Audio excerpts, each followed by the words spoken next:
September 2009, Native Instruments and Abbey Road got together to record Abbey Road 60s drums in the legendary Studio 2.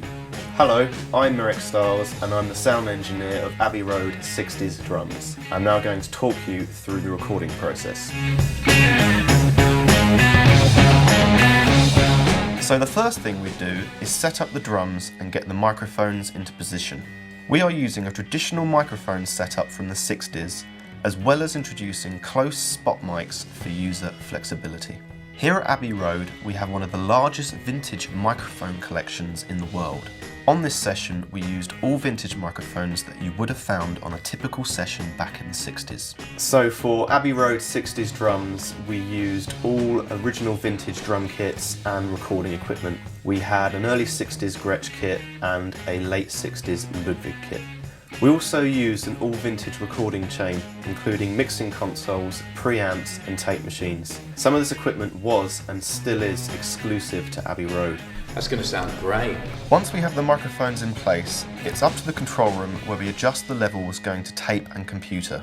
This is the first time the Red 17 desk has been used on a session since the 70s, and most of the gear you are seeing was made by EMI in the 50s and 60s for exclusive use at Abbey Road. Maybe we use the felt beater and then it's more open, but then the two felt and rubber with the dampen. That's okay. All right. Yeah, cool. Once we are set up and happy with the sound and ready to go, it's all down to the session drummer.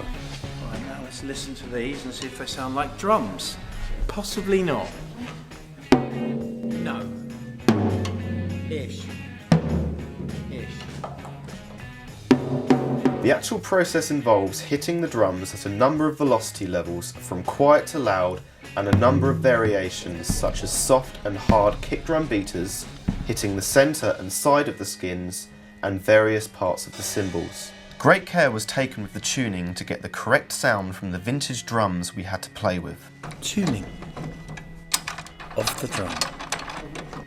We also tried out some typical tricks of the period, such as placing tea towels over the snare drum and toms to deaden the overtones.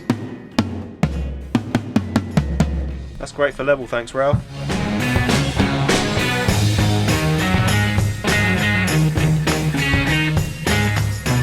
Tambourine Masterclass. Volume 1. Get tambourine and hit it. Thus.